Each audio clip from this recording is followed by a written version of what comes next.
শুভ সকাল বন্ধুরা, সবাই কেমন আছো? আশা করছি সবাই অনেক ভালো আছো, সুস্থ আছো। আমার নতুন একটা ভিডিওতে তোমাদের সকলকে জানাই অনেক অনেক স্বাগত। একটা হচ্ছে বৃহস্পতিবার, আর এই যে সকালবেলা ও বাজার টাজার করে নিয়ে এসেছে। আর বাজারের মধ্যে বলতে পারো আজকে যেহেতু বৃহস্পতিবার ডাল সবজি ভাত এরকমটাই হবে। আর এদিকে আমি সকালবেলার জন্য একটু আলু ভেজেছিলাম ধনিয়া পাতা দিয়ে, তার সঙ্গে চানাচুর আছে, টমেটো, তারপরে কাঁচা লঙ্কা চেরা, এগুলো দিয়ে একটুখানি মশলা মুড়ি মাখিয়েছি। বৃহস্পতিবারের দিনটা আমরা খুব বেশি মিস করি দুজনই, কারণ আমরা এই দিনটা দুজনই মুড়ি খাই, মশলা মুড়ি বানিয়ে এইভাবে। তো ভীষণ ভালো লাগে। আর এদিকে তারপরে খাওয়া দাওয়া করে এখানে এসেছিলাম হচ্ছে তোমার বাসনপত্র ধুতে। আর ও রুমে আছে মানে এটা সেটা ও খেতেই থাকবে, আর সঙ্গে তো আমাকেও খাওয়াবে। যেমনটাই তোমরা দেখতে পাচ্ছ এখন আমি বাসনপত্র ধুচ্ছি, আর সঙ্গে সঙ্গে ও একটা একটা কমলা লেবু ছাড়িয়ে এইভাবে খাওয়াচ্ছে। যাই হোক, এইগুলো কাজকর্ম হতে থাক। তবে এখনো পর্যন্ত স্নান করিনি। গোটা সারা সপ্তাহ, একটা সপ্তাহের জন্য অপেক্ষা করি যে কবে এই বৃহস্পতিবার দিনটা আসবে। তবে সন্ধেবেলা থেকে না আমি খুব একা একা মনে ভাবি, কারণ ও যেহেতু বিকেল 4টে থেকে রাত 12টা পর্যন্ত ডিউটিটা থাকে। তো যাই হোক, ওইদিকে মাদুরটা যে বাইরে বেছানো ছিল সেটা ভালো করে ভাঁজ করে হচ্ছে ঘরের মধ্যে নিয়ে এলো। আর সারাদিন এখন ঘরের মধ্যে আছে, এখন তো জ্বালাতন আমাকে করতেই থাকবে। তো তারপরে আমি বাসনপত্র সব কিছু ধুয়ে এদিকে হচ্ছে গ্যাস ট্যাস মুছে পুরো জায়গা ভালো করে পরিষ্কার করে নিয়েছি। এরপরে নিজের স্নানটাও করে নিয়েছি, আর তারপর এসেছি এক এক করে সব জিনিসপত্র বের করতে। তো এখানে কয়েকদিন ধরে তোমরা এই বস্তার মধ্যে হচ্ছে তোমার কি বলতো আমার যে কয়েকটা বাসনপত্র আছে সেগুলো দেখতে পাবে। তার কারণটা তোমাদেরকে একটু পরে বলছি। আগে গ্যাসটা ধরিয়ে দুধটা যে দিয়ে গেছিলো সেটা ভালো করে এখন গরম করে নিই। বাইরে না প্রচুর পরিমাণে হাওয়া হচ্ছে, সেই জন্য গ্যাসটা বন্ধ হয়ে যায় বলে দরজাটা একটু জানলাটা লাগিয়ে দিলাম। কারণ কেন বলো তো, বারবার গ্যাসটা বন্ধ হয়ে যাবে, আমি আবার গ্যাসটা হচ্ছে তোমার জ্বালাবো, তো অনেকবার বিরক্ত লাগে। তো যাই হোক, এদিকে আগের দিনের একটুখানি একটা রুটি ছিল, তো সেটা আমি খাইনি, সেটাকে ডাস্টবিনে রেখে দিলাম। আর এদিকে বাসনপত্র একটুখানি ওই ক্যাসেরোলটা ওটাকে ভালো করে হচ্ছে তোমার ধুয়ে নিলাম। এদিকে দুধটা হচ্ছে ভালো করে ছেঁকে হচ্ছে গরম করতে বসাবো। তার মধ্যে তোমাদের দাদাভাই কল এসছে আর আমাকে বলছে তোমার কাজটা বন্ধ করো, এখানে বাইরে এসো ছাদে, তোমাকে একটা ভালো জিনিস দেখাবো। আমি একাই বা কেন দেখবো, তোমাদেরকেও হচ্ছে সঙ্গে দেখাই। তো এই যে দেখো, এদিকে তোমাদের দাদাভাই ছাদে উঠে কাকে হাত নাড়াচ্ছে, চলো তোমরাও একটু দেখো। কোথায় বলো তো, আমি দেখতে পাচ্ছি না। ও আচ্ছা, এই তো এই তো এই তো এই তো এই তো এই তো এই তো মধু দিও পাশে আছে না? হ্যাঁ হ্যাঁ, এবার বুঝতে পেরেছি। আমাদের ওই ছাদ থেকে দেখা যাচ্ছে, ওই যে ওই যে, হ্যাঁ জুম করেছি। হ্যাঁ, এবার টাটা করো। হেভি কিন্তু।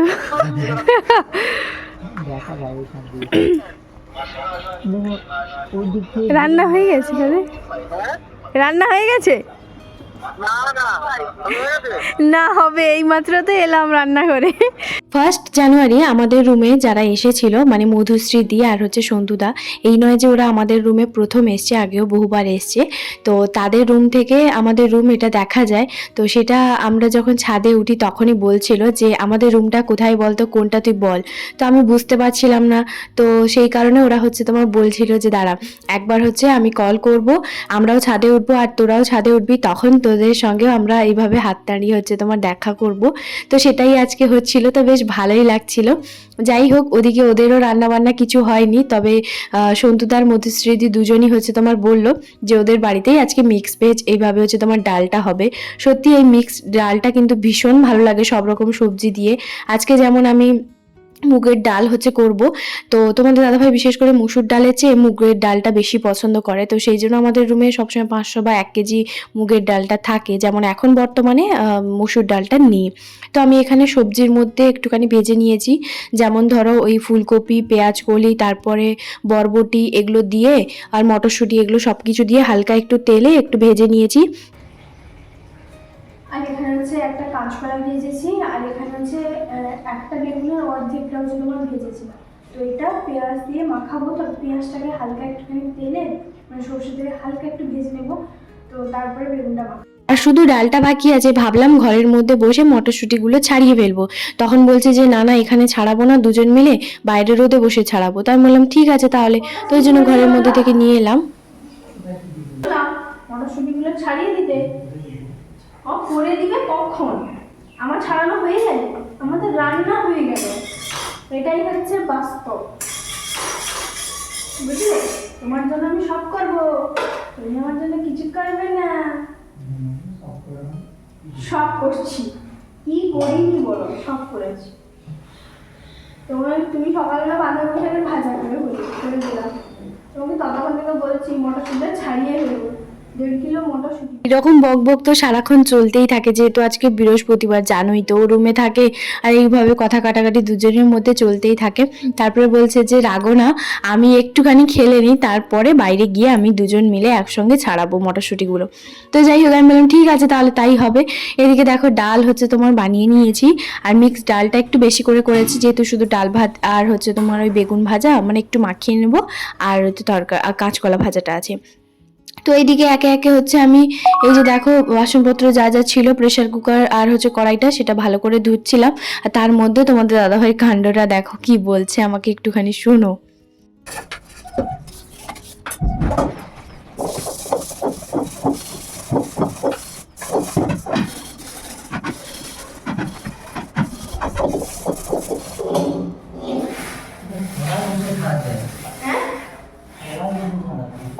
রোদে ছাড়াবে? খেয়ে উঠে খাওয়া দাওয়া স্নান করে খাওয়া দাওয়া করে ছাড়া যাবে তো? কখন চান করবে তুমি? এখন পরে চান করবে ভিডিও করা যাবে না। কেন? ভিডিও করে আর আজকের ব্লগটা তোমাদের কেমন লাগছে অবশ্যই জানিও, কারণ সকালবেলা থেকে সেই মটরশুঁটি ছাড়ানো নিয়ে আমাদের দুজনের মধ্যে রীতিমতো একটা যুদ্ধ চলছে, যে কে মটরশুঁটি 1.5 কেজি ছাড়াবে। তবে না না, আমি ওকে একা ছাড়াতে দেবো না, আমি নিজেও ছাড়াবো, কারণ যেহেতু আমার রান্নাবান্না হয়ে গেছে আর এখন বাজে ওই 11:30 মতন। তাই আমি ভাবলাম যে ঝটপট করে বাসনপত্র যা যা আছে সেগুলো ধুয়ে আমি হচ্ছে ওর সঙ্গে ছাড়াবো মটরশুঁটি। তো ও আমাকে ঘরের মধ্যে থেকে বলছে তোমাকে মটরশুঁটি ছাড়াতে হবে না, কারণ এখানে প্রচুর রোদে বসতে পারবে না। তো সেই জন্য আমি ভাবলাম যে কোনো ব্যাপার নয়, মাথায় একটা ওড়না দিয়ে হচ্ছে বসি। আর এই যে দেখো মটরশুঁটি ছাড়াচ্ছে আর ও একটা একটা করে খাচ্ছিল। তো আমি বললাম যে তাহলে ঠিক আছে আমি এইভাবে দিই। আসলে কি বলতো, দুজনে সময় কাটাচ্ছি আর এইভাবে গল্প করছি, কথা বলছি। আর তারপর বিকেল 4টের সময় তো ডিউটি চলে যাবে, আমি সন্ধেবেলা থেকে রুমে একাই হচ্ছে তোমার থাকবো। এরকমটাই হয়, সকালবেলা থেকে রুমে থাকে, আমি হচ্ছে রান্না করি, ওর সঙ্গে গল্প করি। তবে ও আমার সঙ্গে বাসনপত্র ধোয়া বা হচ্ছে তোমার এই সবজি কাটা এগুলো করতে আসে। তো আমি বলি যে না না, একটা দিন যেহেতু রুমে আছো কোনো ব্যাপার নয়, এগুলো করতে হবে না। তুমি হচ্ছে হয় মানে তোমার ফোনের কোনো কিছু কাজ বাজ থাকলে সেগুলো করো, না হলে এমনি বসো, কোনো ব্যাপার নয়। কারণ কি বলতো, খুব একটা বেশি যখন রান্নাবান্নার ঝামেলা থাকে তখন ওর কাছ থেকে আমি হেল্প মানে চাইতে হয় না, ও নিজে থেকেই হেল্প করে। তো যাই হোক, এদিকে দেখো ঝটপট করে দুজন মিলে মটরশুঁটি ছাড়িয়ে নিচ্ছি। এখনো পর্যন্ত যদিও বা তোমাদের দাদাভাই আজকে স্নান করেনি, আজকে একটু দেরি করেই স্নান করছে, কারণ সকালবেলা যখন খেলতে গেছিল তখন হচ্ছে একবার ভিজে গেছিল, তো ওই জন্য ঠান্ডা লাগার জন্যই হচ্ছে ও বললো যে না না এখন তাহলে স্নান করবো না, একটু দেরি করেই স্নান করবো। তো প্রথমে ওই টিফিন বক্সটা পুরো ভর্তি হয়ে গেছিল, আর তারপরে এই যে দেখো আরও ওই প্লাস্টিকের মধ্যে করে নিয়েছি। আর এগুলো যা যা আছে সব কিছু হচ্ছে তোমার মানে মটরশুঁটির খোসাগুলো সেগুলো একটা প্লাস্টিকে করে রেখে দিয়েছি, কালকে যখন কালু ভাইয়া দুধ দিতে আসবে তখন হচ্ছে দিয়ে দেবো। আর এদিকে দেখো ভাত আর হচ্ছে তোমার কাঁচকলা ভাজা, আর তরকারিটা যেটা দেখতে পেলে সেটা হচ্ছে কারি। তো এটা হচ্ছে ভাবি ওরা দিয়ে গেছে, তো আমি ওদেরকেও একটু বাটিতে করে মিক্সড ডালটা যেটা বানিয়েছি সেটাও দিয়ে দিয়েছি। তো চলো আজকে দুপুরবেলা লাঞ্চে তো এই কটাই জিনিস আছে। তবে যাই বলো, কারি চাওয়াল আমার কিন্তু দারুণ লাগে। খাওয়া দাওয়া করার পরে আরও অনেক কাজ আছে, তার একটাই কারণ হচ্ছে যে ও আজকে মানে নিয়ে যাবে হচ্ছে তোমার এই যে মটরশুঁটির কচুরি আর হচ্ছে আলু আর মটরের তরকারি। কারণ কেন বলো তো, যেহেতু ঠান্ডাটা না প্রচুর পড়েছে, আর ও সন্ধেবেলা আবারও আসবে মানে খেতে, তারপরে আবারও যাবে, সেই 2-3 বার 4 বার হচ্ছে সাইকেল নিয়ে যাওয়া আসা ঠান্ডার জন্য। তো ওকে আমি বললাম যে তুমি কি খাবে বলো, আমি তোমার জন্য বানিয়ে দেবো, তো সন্ধ্যেবেলা তোমাকে আর তখন আসতে হবে না। তো বললো যে ঠিক আছে এটাই বরং ভালো, কারণ কেন বলো তো বারবার এলেও না বেশিক্ষণ সময়ও হাতে থাকে না, যে এসে একটুখানি বিশ্রাম নেবে, কারণ প্রচুর কাজ থাকে। তো সেই কারণে এই যে দেখো আমি ভাবলাম যে চলো তাহলে মটরশুঁটির কচুরি খাবে, তখন বলে যে হ্যাঁ ঠিক আছে তাহলে বানিয়ে দাও। তো এই জন্য মটরশুঁটির মানে কড়াইশুঁটির কচুরি আর কি যাকে বলে, তো সেটা বানাচ্ছি। আর প্রথমে মটরশুঁটিটাকে ভালো করে সেদ্ধ করে নিয়েছি, আর সেদ্ধ করার পরে আমি ভালো করে পেস্ট করে নিয়েছি। আমি শিলনোড়াতেই কিন্তু পেস্ট করেছি, কারণ কেন বলো তো আমি নিচে এখন গেলাম না, তার একটাই কারণ যেহেতু ওরা এখন মনে হয় দুপুরবেলা ঘুমিয়ে গেছে, ওদেরকে আর ডিস্টার্ব করবো না মিক্সিতে বাটার জন্য। তো আমি শিলনোড়াতে একটু হয়তো কষ্ট হয়েছে কিন্তু বেটে নিয়েছি। আর তারপর এই যে দেখো কালো জিরে, হিং থাকলে হিংও দিতে পারো, যেহেতু আমার কাছে হিংটা ছিল না, তো আমি কালো জিরে দিয়ে আর একটুখানি বেসন আমি সবার শেষে দিয়েছি, কারণ বেসন দিলে না আমার মনে হয় যে ভালো লাগে, মানে একটু বাইন্ডিংটা ভালো হয়, তো সেই কারণে তোমরা চাইলে নাও দিতে পারো। আর ওদিকে আলু ফুলকপির তরকারিটা বসিয়ে দিয়েছি ভাজতে, আর এদিকে মটরশুঁটিগুলো নিয়ে নিয়েছি, কারণ আলু ফুলকপি আর মটরশুঁটি দিয়ে তরকারি বানাবো। তো এই যে দেখতেই পাচ্ছ এখানে কিন্তু আলু ফুলকপি মটরশুঁটি একসঙ্গে ভালো করে ভেজে নিয়েছি, আর এরপর ঢাকা দিয়ে এদিকে চলে এলাম ময়দাটা মাখাতে। তো এদিকে ময়দা যেহেতু কচুরিটাই হবে, তো সেই জন্য ময়দাটা পরিমাণ মতো নিয়েছি। আর জানো তো ওদের না টিফিন মানে ওই থালা ওইগুলো আছে, তো সেগুলোতেও দেবো বলে একটু বেশি করেই ময়দাটা নিলাম। আর তারপর অল্প একটুখানি আজওয়াইন, একটু নুন, আর তারপর একটু মিষ্টি মানে চিনি, হালকা অল্প একটুখানি চিনি দিয়েছি। আর তারপর পরিমাণ মতন হচ্ছে তোমার ময়নের জন্য তেল দিলাম। আর এদিকে যখন দেখি কড়াইয়ের মধ্যে হালকা একটু লেগে গেছিলো, তো ভাবলাম যে আলু ফুলকপি আর মটরশুঁটি এগুলো ভালো করে একটু ভেজে নিই। তারপর এদিকে দেখো ঢেলে রেখে দিলাম, আর কড়াইটাকেও ভালো করে ধুয়ে এরপর বসিয়ে দেব। তো যাই হোক রান্নাবান্না তো একে একে চলতেই আছে। জানো তো সকালবেলা থেকে রান্নাবান্না হয়তো করছি, কিন্তু একদিক দিয়ে ভালো যে আমাকে সন্ধেবেলার পর থেকে আমার আর কোনো ডিস্টার্ব হবে না, কারণ আমি হচ্ছে আরামসে বসে থাকবো। যদিও বা তোমাদের দাদাভাই মাঝে মাঝে আমাকে কল করে যে কি করছো না করছো, খেয়েছো কি না, তো এগুলো হচ্ছে কল করে। কিন্তু তবুও কী বলো তো, সন্ধেবেলাতে এমনিতেও সময় হচ্ছে আমাকে রান্না করতে হতো, একদিক দিয়ে ভালো। আর ও এখন কিন্তু ঘুমিয়ে গেছে। আর মটরশুঁটির জলটা যেটা আমি ভালো করে সেদ্ধ করেছিলাম না, সেই জলটা কিন্তু আমি রেখে দিয়েছিলাম, সেই জলটা দিয়েই আমি কিন্তু ময়দাটা ভালো করে মাখিয়ে নিচ্ছি। তো এদিকে দেখো কড়াইতে হচ্ছে তোমার তেল দিয়ে ভালো করে পেঁয়াজ আর আদা রসুন বাটা, সরি আদাটা না রসুন বাটা আর টমেটো দিয়ে ভালো করে একটু কষিয়ে নুন হলুদ লঙ্কার গুঁড়ো পরিমাণ মতন মানে যা যা প্রতিদিনের মশলাগুলো সেগুলো দিয়ে ভালো করে ঢাকনা দিয়ে এদিকে দেখো আমার ময়দাটাও মাখানো হয়ে গেছে। রান্নাঘরটা হয়তো ছোট, কিন্তু ছোট রান্নাঘরের মধ্যে আমি সবসময় চেষ্টা করি যে পরিষ্কারভাবে নিট অ্যান্ড ক্লিনভাবে রান্না করার, কারণ আমি অনেকেই দেখেছি হয়তো রান্না করে যাচ্ছে কিন্তু আশেপাশে এত জিনিস ছড়ানো ছিটানো থাকে যেগুলো দেখতেও আমার কেমন জানি লাগে। তো যাই হোক এদিকে জলটাও নিয়ে নিলাম, আর জলটা একটু গরম করতে বসিয়ে দিলাম। তো যেটা তোমাদেরকে বলছিলাম চলো, যে ওইখানে বাসনপত্র কেন আমি রেখেছি, আসলে ওখানে রাখার একটাই কারণ হচ্ছে এটাই যে কিছুদিন ধরে না এত ইঁদুরের উপদ্রব হচ্ছে বেসিনের নিচে, মানে রান্নাঘরের যে বেসিনের নিচে, সে বেসিনের নিচে পাইপটা হচ্ছে তোমার কেটে দিয়েছে। তো সেইকার দিন যেমন রান্না বান্না করি সেরকম রান্নাও করছিলাম, বাসনপত্র ধুচ্ছিলাম কিছু কিছু করে, হঠাৎ করে দেখছি জল পড়ছে। তো এবার কোথা থেকে জল পড়ছে আমি বুঝতে পারছি না। তো দেখছি ওখানে আমার পায়ের নিচের কাছে জল হচ্ছে তোমার পড়ে ভর্তি হয়ে আছে। আমি ভাবছি কোথা থেকে, ওই পাশের যে বোতলটা ছিল ওখান থেকে। তো এইভাবে যখন দেখি, তারপর আমার চোখে এলো যে বেসিনের নিচে যে পাইপটা সেটাই কেটে দিয়েছে ইঁদুর।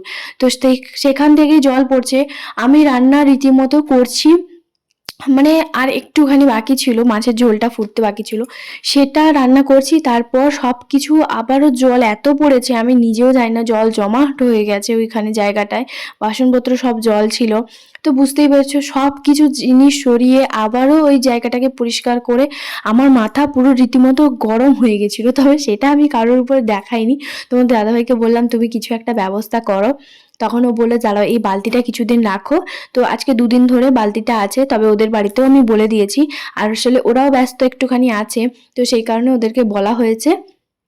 তো সেই জন্য ওরা বলেছে যে এই কিছুদিন পর মোটা ধরনের পাইপ হচ্ছে লাগাতে ওদেরকে বলেছে, ওরা লাগিয়েও দেবে। তো যাই হোক এদিকে আমি ঝটপট করে রান্না বান্না তো করছি, কারণ কেন বলো তো, তোমাদের দাদাভাই ঘুম থেকে উঠবে 3:45, যেহেতু ওর 4টার সময় ডিউটি আছে, রেডি হবে ফ্রেশ হবে তারপর তো ডিউটি বেরোবে। তো এদিকে জলটা গরম করে আমি ফ্লাক্সের মধ্যে রেখে দিলাম, ভাবলাম যে আজকে যেহেতু ঠান্ডাটা বেশ ভালোই পড়েছে আর ভাবলাম যে জলটা গরম করে ওকে ফ্লাক্সে দিয়ে দিই, তাতে ওর সুবিধা হবে। তো যাই হোক, এদিকে হচ্ছে আমি ঝটপট করে লেচি করে নিয়ে হচ্ছে তোমার পুর দিচ্ছি। আর এই কাজগুলো না একটু মানে আস্তে আস্তে ধৈর্য ধরেই করতে হয়।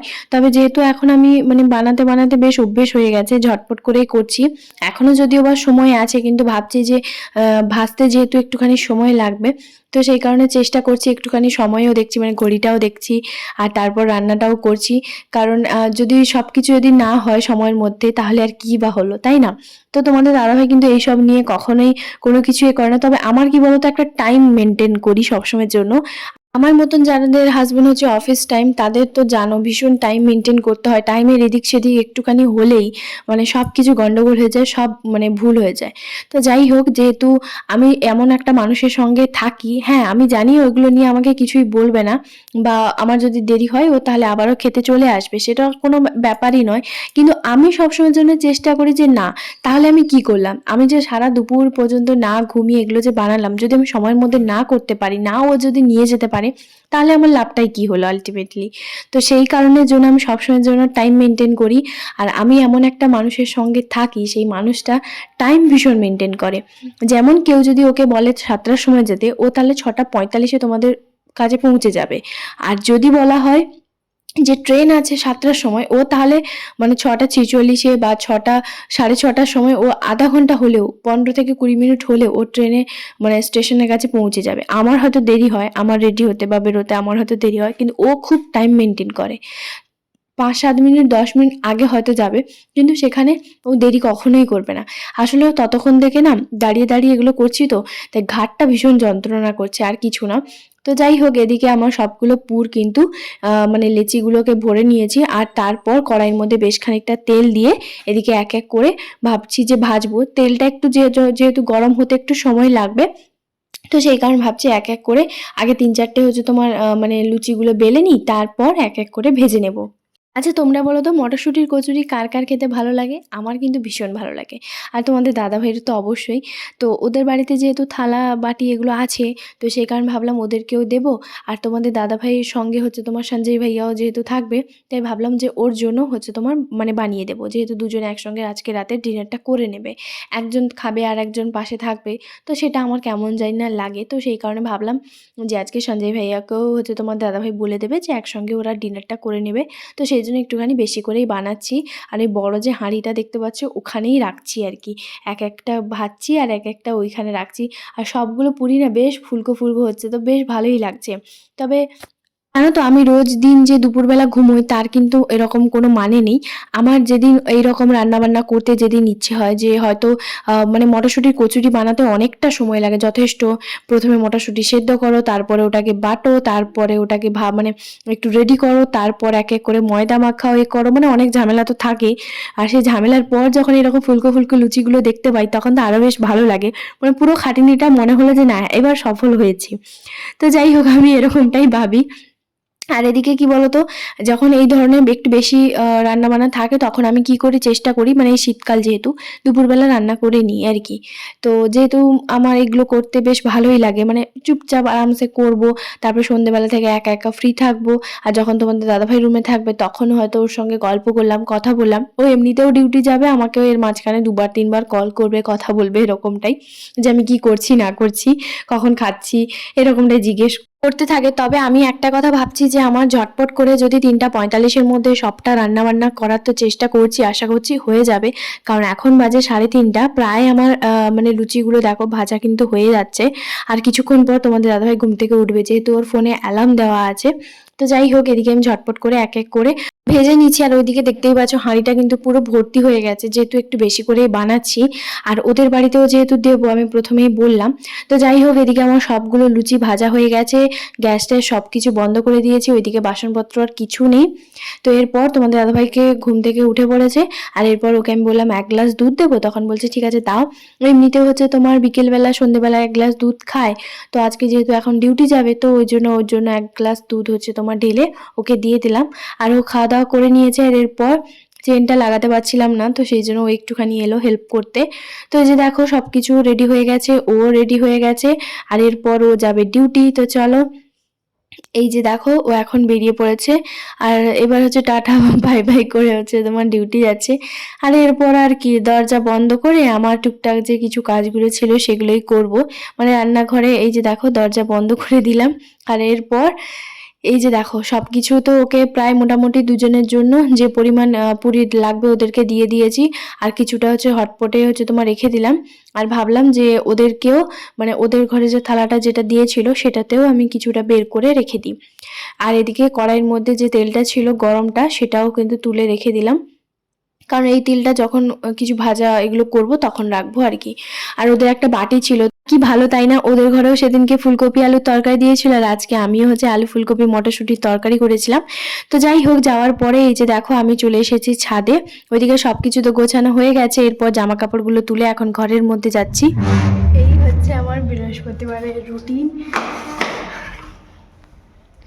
কেমন লাগলো জানিও। আর হচ্ছে রাত পর্যন্ত ব্লগটা কন্টিনিউ করতে পারলাম না, কারণ এমনিতেই ব্লগটা অনেক বড় হয়ে গেছে, দেখে বুঝতেই পারছো। এইরকম যদি ব্লগ দেখতে চাও তাহলে অবশ্যই আমাকে কমেন্ট করো, আমি এইভাবে হচ্ছে ব্লগ বানাবো। তো যাই হোক, এখন চিরুনি টিরুনি করবো, কারণ সেই সকালবেলা মাথাটা এমনি ভিজিয়েছিলাম। এখন হচ্ছে তোমার নিচে যাব, তো চলো। মাথায় হচ্ছে চিরুনি করে নিয়েছি, আর এরপর এই যে দেখো ওদের বাড়ির জন্য এখন নিচে যাচ্ছি। তো এই যে দেখো সবকিছু রান্নাঘর আমার কিন্তু একদম পরিষ্কার টিপটপ হয়ে গেছে, শুধুমাত্র সন্ধেবেলা যখন এক কাপ চা বানাবো তখনই আবার রান্নাঘরে আসবো। এতটা ঠান্ডা লাগছিল, এখন আমি রোজকার দিন কিন্তু বিকেলবেলা হলেই মোজা পরে নিই। তো চলো, আজকের ব্লগটা তোমাদের সবার কেমন লাগলো অবশ্যই কমেন্ট করে জানাতে একদম ভুলবে না।